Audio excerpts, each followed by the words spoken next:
la yuhibbu llahu allah yiɗa aljahra feññingol bisuyi bone min alqawli immorde kongo illa man zulima si wonara ko on toñaɗo wota goɗɗo feññin bone wota goɗɗo feññin hoyre wota goɗɗo feññin ñoore si wonara ko toñaɗo wona yen faamo a waray mo suuɗi ke ñoƴi goɗɗo ma mo suuɗi fini e hoore goɗɗo ma mo suuɗi sonditi ke yenni goɗɗo ara o mara bakkatu na ɗum woni ko fanda wona ɗum ko bone ko feeñi o ko suuɗi o fof allah hino añi allah hino harmin wa kana allah allah laatike samian ko nano aliman ko annduɗo mi mana ko inniri goɗɗo allah yiiɗa feññingol bone daragol fa asi yenna goɗɗo allah subahana taala falaka ɗum o wi noon si wona hara ko on toñaɗo bi mana mo dari ke yennima a dari ke a yettike ɗum a feññinino o feññiniri noon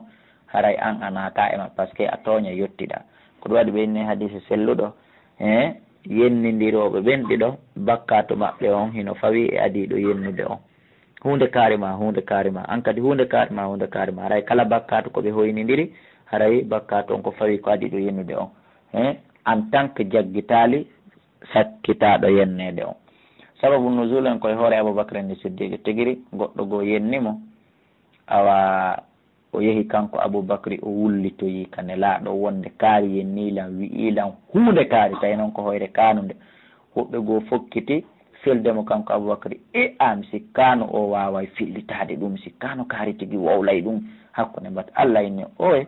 allah yiɗa feññingol bone kono noon wona o toñaɗo sa toñama no selli ka fillitanoɗa ñaawo o anda ko on ɗum wiyaɗa en toɓi ɗu sawini on feññini hayran moƴƴira o tokfuhu ma on suuɗinde aw taafu ma on yaafiki an suuyin ga e bone mo waɗa ɗum ɗiɗo tati kala ko montay ɗi bakkatu ko naaday ɗi aljanna fa inna allah ande allah kana o laatiki afuwan ko yaafotoɗo qadiran ko wawɗo inna alladina ande no ɓen yakfuruna wonɓe yeddude billahi allah wa rusuli ene laaɓe makko ɓen wa yuriduna hiɓe faala an yufarriqu nde ɓe sendidirta bayna allah hakkude allah wa rusuli ene laaɓe makko ɓen wa yaquluna hiɓe wiya nu'minu menen gomƴini bi ba'din yoga e deftere nden wa nakfuru meɗen yedde bi ba'din yoga wa yuriduna hiɓe faala an yattahidu nde ɓe jogitato bayna dalika hakkude ɗon sabila laawol ɓe siforɓe ɗi sifaji ɗo ulaika humul kafirun ko ɓe ɗon heferaɓen haqqan ka gonga wa ataduna awala men marani lil kafirina heferaɓen adaba lette muhinan hoynayɗe ɓe ñande dargal yo allah dandu en walladina amanu ɓeɗo gomɗiɓe billahi allah wa rusuli enela e makko ɓen ko ɗum wiinde saba al masani jeeɗiɗi ɗimmutunde si nde wooli fi bomɓe ɓen nde wolay fi moƴƴuɓe ɓen si nde wooli fi yiite nde wolay fi aljanna ɓaytunde inni walladina ɓen yakfuruna billahi wa rusuli wa yuridun donc ɓe kadi nde inna walladina ɓen amanu gomɗinɓe billahi allah wa rusuli enelaɓe makko ɓen nelaɓe makko ɓen walam yufarriqu ɓe sendinirali bayna ahadin hakkude goto minen ɓe maɓɓe ɓe hawtidiri nelaɓe ɓen temettata to e sappo e tato noon fof ɓe gomɗini kono noon ɓe jokki ɓe iwtiri ɓe ñentini e ɓaawa on nelaɗo e fewndo maɓɓe ulayka ɓeɗo sawfa yutihim aray allah yoɓe ujuram joddiji maɓɓe ɗin wa kana allah laatike gafuran ko yafotoɗo rahiman ko yurmeteɗo yasaluka hino landadema yo mouhammadou ahlul kitabe yimɓe defte ɓe an tunazila wonde jippinta alayhim e dow maɓɓe kitaban deftere mina sama immorde ka asama wota mette wota satte e ma fagadu sa'alu Musa gomɗiɓe landinoke Musa annabajo ne laaɗo e maɓɓe on tigi tigi akbara min dhalika ko ɓuri sattude ko ɓuri mettude di ko ɓe landima ɗo kon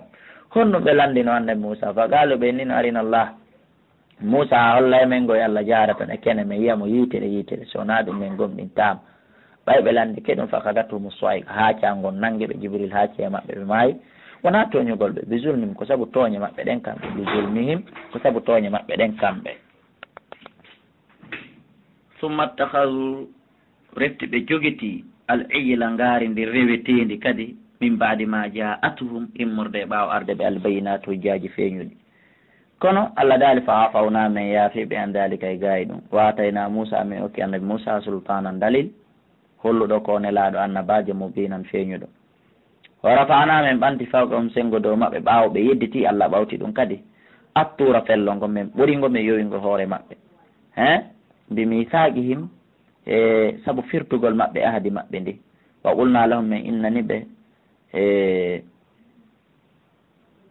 udkhulul baba naatire saare nden ka dambugal ɓe mana Palestine sujjadan hara kon sujjanɓe Allah wa qulna lahum men wi'ani ɓe kadi laata adu wota on jaggutude fi sabati asewe ko ñalande ropo mon wota on gollu wota on yungo liƴƴi ɗin nde ñande ɗiɗo fof ɓe bonniti ɗiɗo fof ɓe yeddi en feƴƴino ka baƙara ɗiɗo fof konno ɓe bonnitiriɗi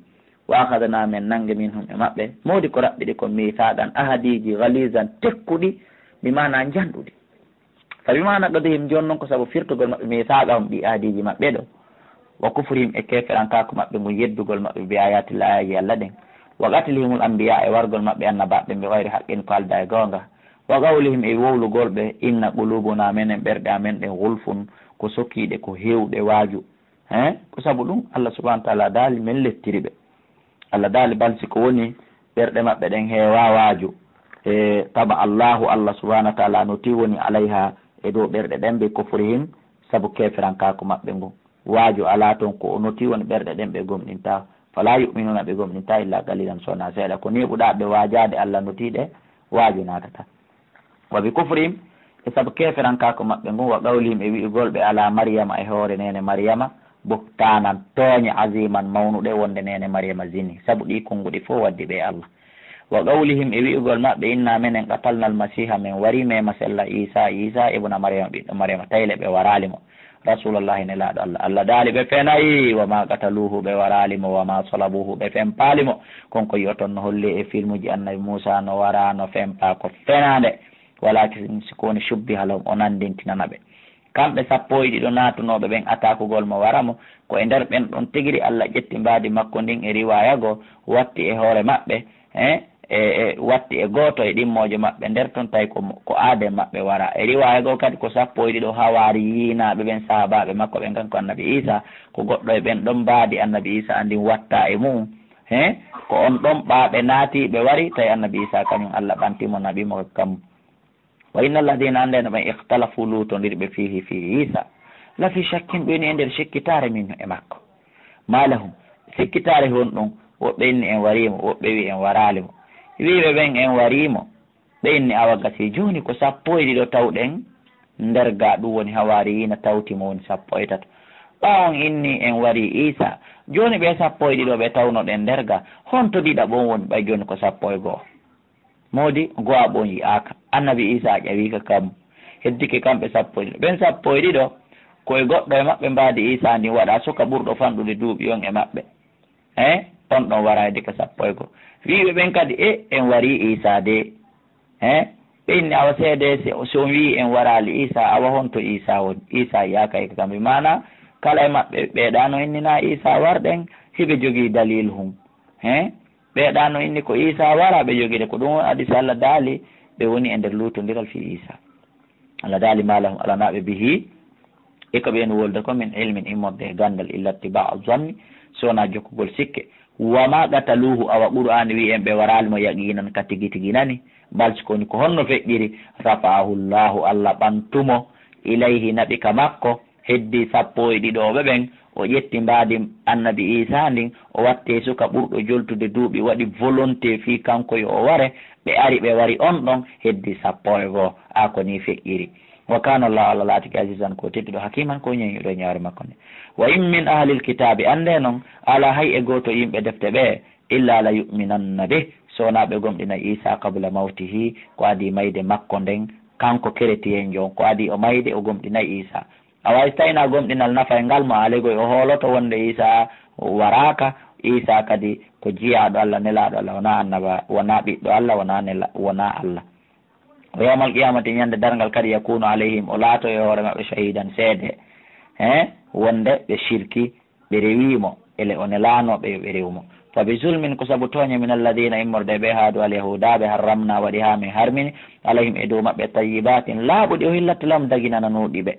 wa bi saddim e saabu sakkagol maɓɓe yimɓe ɓen an sabillahi ɓantugol lawdina Allah kan katiran ko ɗuuɗi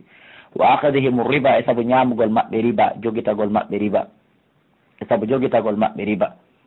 ñamugol maɓɓe riba wa garunuhu anhu gomɗiɓe haɗama e ñamugo riba wa aklim e ñamugol maɓɓe amwala nasi jawle yimɓe ɓen bil batule e hoore mere wujjugol ɓe jattugol ɓe wa atadanamen maranilil kafirina onande heferaɓɓen min hum immorde e maɓɓe adaba lette aliman musuɗo lakin irrasikuna siko woni tumɓe ɗo tutiɓe ñii'u e fil ilmi e gande min hum e maɓɓe wal mu'minuna e gomɗinɓe ɓe yuminuna ɓeɗo hina gomɗini bima unzila ilayka konko jippina faade e ma wama unzila konko jippina min qablika aditi immorde ko aditima والمقيمين الصلاة يبني بوبي جلد والمؤتون الزكاة يبن إتو بزكاة جولة مودون والمؤمنون بالله يبن قم جنب الله واليوم الآخر ينلان سكتين دي أولئك بيدو فو سنؤتيهم عليهم يوبا بأجرا جد عظيما مونود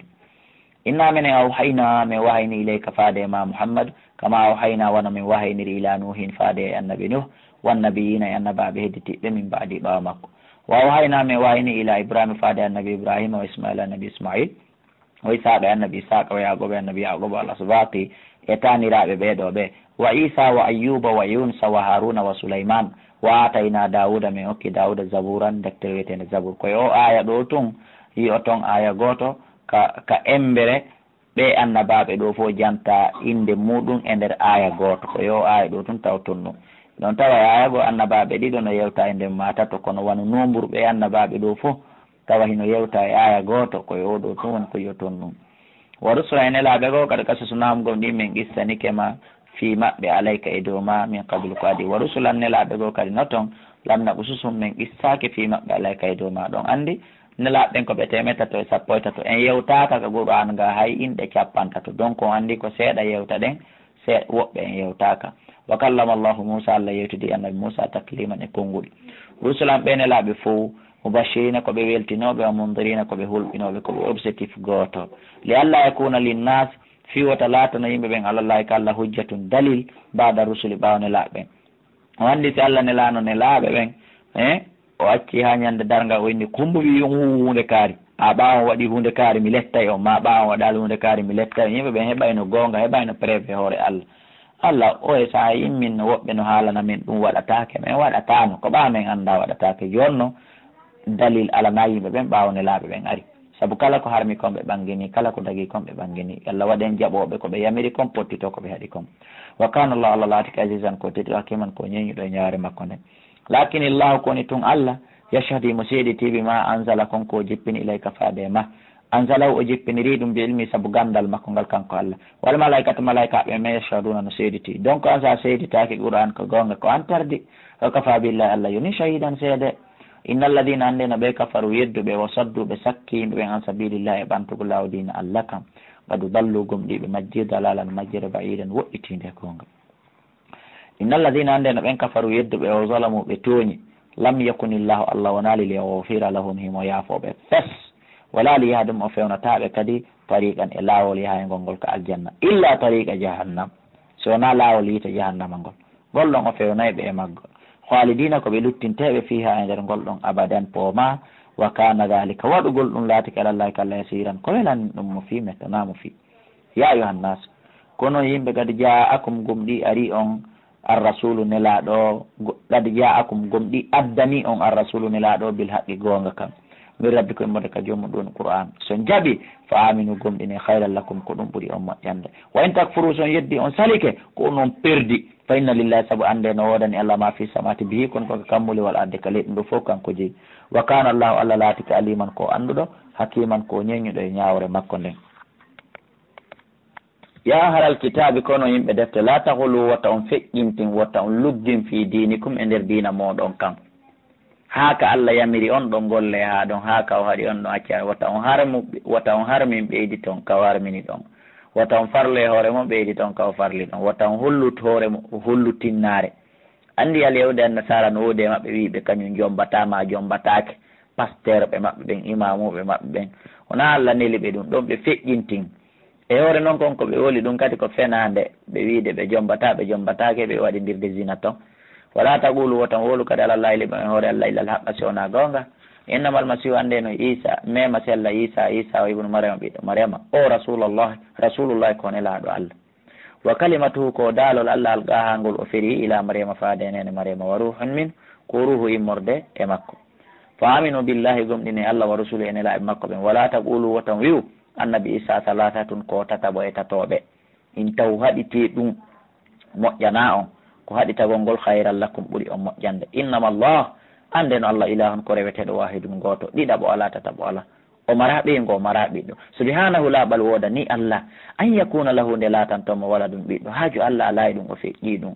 law kanko wodani ma fi samati bi kon konka kam muuli wa ma fil ardi kon konka leydi wa kafa billahi Allah yoni wakilan holorteɗo lan yastankifa almasihu mema sella townitaki o nefinaki an yakuna nde o laatto abdan lillahi jiyaɗo Allah himo jaɓi ko jiyaɗo Allah ɗum mettamo o townitaki e ɗum walal malaikatul muqarrabuna wona malaikaɓe ɓattinaɓe wona jibrail en mikail en asrafil ɓen kadi townitaki satta e maɓɓe nde ɓe wonata jiyaɗo Allah awa ɓayi ala moƴƴuɗo ɓuuri ɓe ene laaɗo sallah sallam o man yastankif kala townitiɗo kañum an ibadatihi e rewgol Allah wona jiyaɗo Allah wa yastakbir o mawnintini fasayahshurhum haray ka Allah subahana wa taala o mooɓi ɓe ilayhi faade ka makko jami'an ɓe dendagal fa amma alladina amma ɓen amanu gomɗimi o amilu salihati ɓe golli golleji moƴƴi fa yuwaffihim Allah yoɓayɓe ujuram joddiji maɓɓe ɗin wa yasidum o ɓeydanaɓe min fadli immorde e ɓural makko ngal wa amma alladina amma ɓen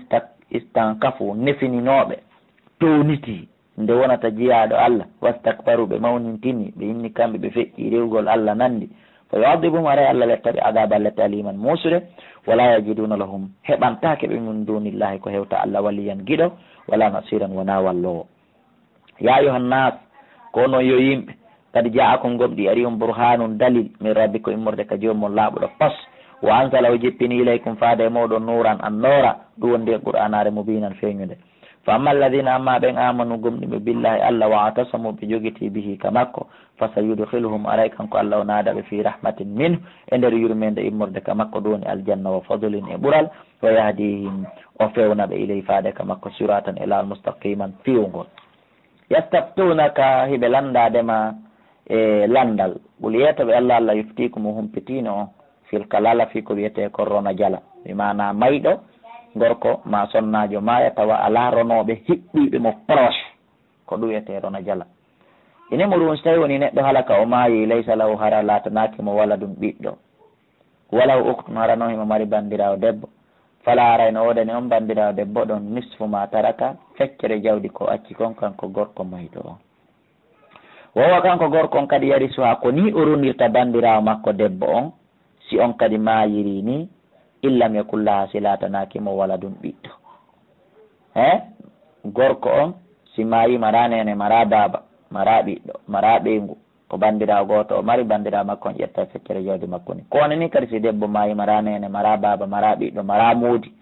himo mari bandirawo gorko on kadi ko la même chose ko ni o ƴettita feccere jawdi ni fa in kanata si ɓe laatike kamɓe mayaɓe acca ɓen foti ko gorko on mayi acci foti ko debbo mayi acci si ɓe laatike isna tawni ko ɓe ɗiɗo mayi ɗon acca ɓiɗɗo